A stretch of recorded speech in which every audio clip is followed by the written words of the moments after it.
Si tu me connais un peu, tu sais sans doute que l'œuvre Inert Gas Series est pour moi une des plus importantes. C'est en mars 1969, lors de la première semaine du mois de mars, que l'artiste américain Robert Barry se rend pour la première fois de sa vie à Los Angeles et tout autour de Los Angeles en Californie.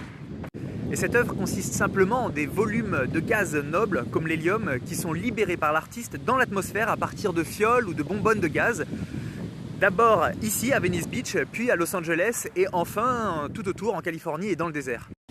Le 5 mars 1969, Robert Barry n'a aucune idée de là où il est puisqu'il s'est perdu dans le désert. Alors à partir de demain, je quitte la maison Santa Monica et Venice et je retourne, comme il y a 2 ans lorsque je faisais ma vidéo à la recherche, je retourne dans le désert pour retrouver ce relief montagneux.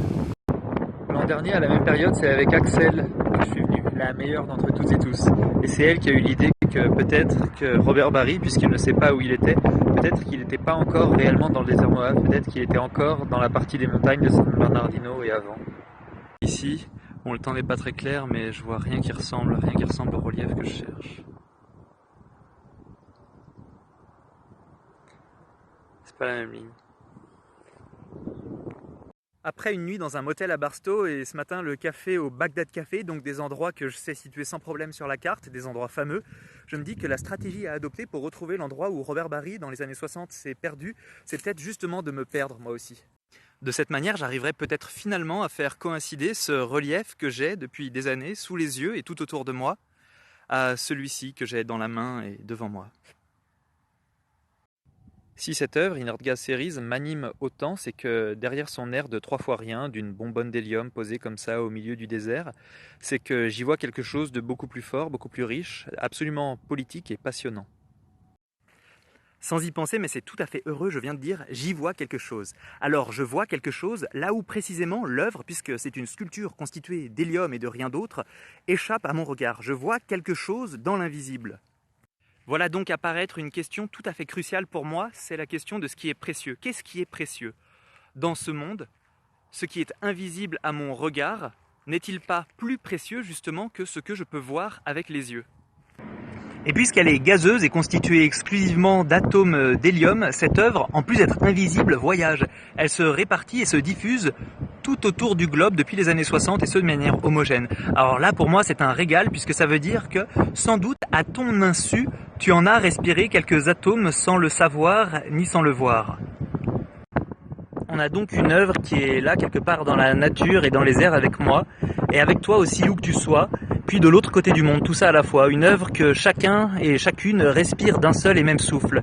Une œuvre qui n'appartient donc à personne, et, c'est encore plus beau, une œuvre qui appartient au monde entier.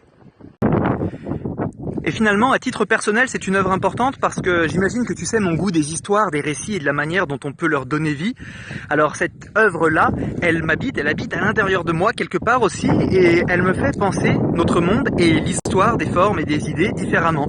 L'histoire au passé, au futur, mais au présent aussi puisque le récit, je crois, s'incarne toujours dans une forme de temporalité qui ressemble à ce qu'on appelle le présent. Et c'est parce que cette œuvre se prête si bien au récit que lors de mon 2e séjour dans le désert Moab en mars 2017, j'en ai fait cette vidéo à la recherche que tu as peut-être vue et si ce n'est pas le cas, je t'en mets ici quelques extraits.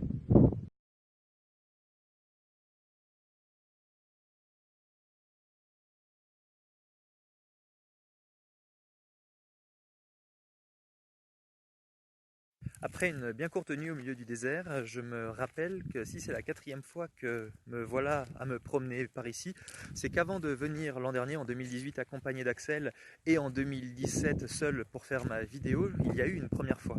C'est à l'occasion d'un séjour américain à l'été 2016 que je me rends pour la première fois donc dans ce désert Moab, et pendant 3 jours seulement à l'époque, puisque j'imagine simplement, au gré de ce détour, trouver le lieu de l'œuvre de Robert Barry bien rapidement. Dans les livres d'art, il est indiqué à San Bernardino. Et c'est donc en me rendant à San Bernardino que j'ai découvert que ce que j'imaginais être simplement un détour de quelques heures pour aller respirer de l'air et repartir deviendrait une enquête qui allait m'occuper pendant au moins quelques années parce que personne ne sait, ni les historiens de l'art, ni les musées, ni les galeries, ni l'artiste, personne ne sait où la bonbonne d'hélium a été posée, personne ne connaît le lieu où l'œuvre est apparue le 5 mars 1969. On sait bien que Vegas se trouve dans le Nevada, mais aussi, et on le sait peut-être un peu moins, au milieu du désert Moab qui s'étale entre Californie, Nevada, Utah et Arizona. Me revoici donc après une nuit où j'ai un peu gagné, mais un peu plus perdu bien sûr, à nouveau au milieu du désert. Et puisque cette sculpture de gaz se diffuse tout autour du monde, il est bien compréhensible que personne n'ait retenu le lieu de son apparition dans les années 60 au milieu du désert. Mais c'est précisément ces histoires de mémoire, ou en l'occurrence ces histoires d'oubli, qui m'animent littéralement, qui me mettent en mouvement. Et cette année, j'ai quelque chose que je n'avais pas avec moi les années précédentes, ce sera peut-être ma chance. Un mois avant que je revienne ici, Robert Barry m'a envoyé une photo de ses archives qu'il n'avait pas ressorties depuis 1969. J'ai donc aujourd'hui cette photo-là qui est bien connue, avec celle-ci qui est inconnue.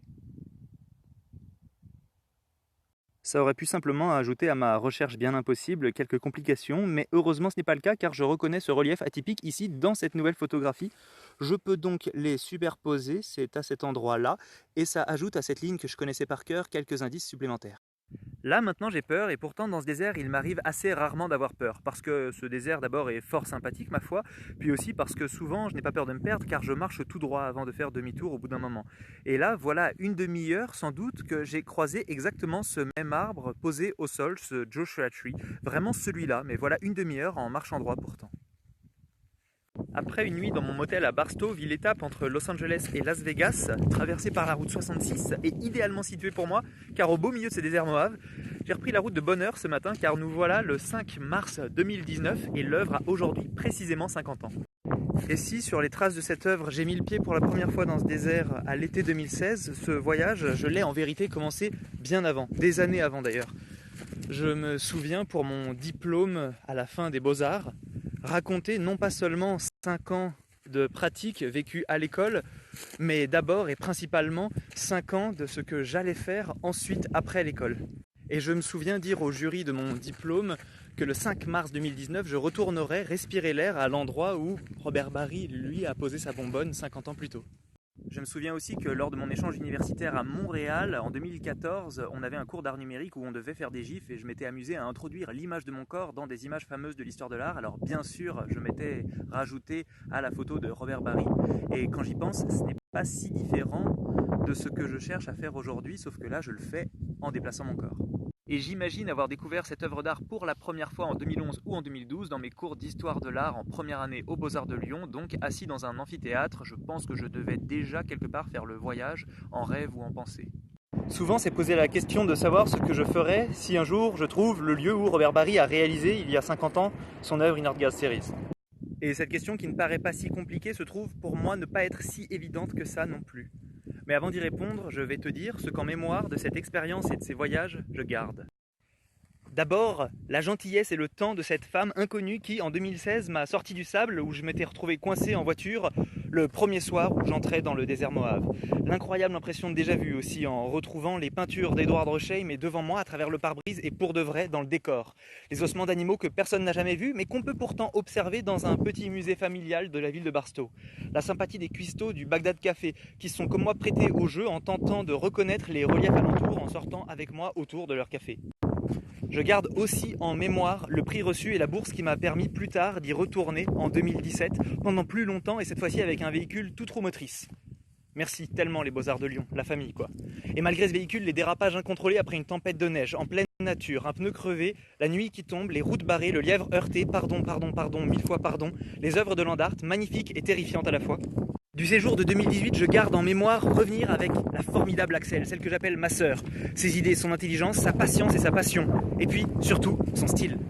Et de ce séjour en 2019, je garderai bien sûr qu'il existe toujours, au bout de 4 ans, des choses magnifiques à découvrir qui font battre mon cœur, me font me demander si je suis endormi en plein rêve et au milieu de la nuit, ou bien si tout ça est pour de vrai, si je ne suis qu'un personnage ou si j'existe réellement.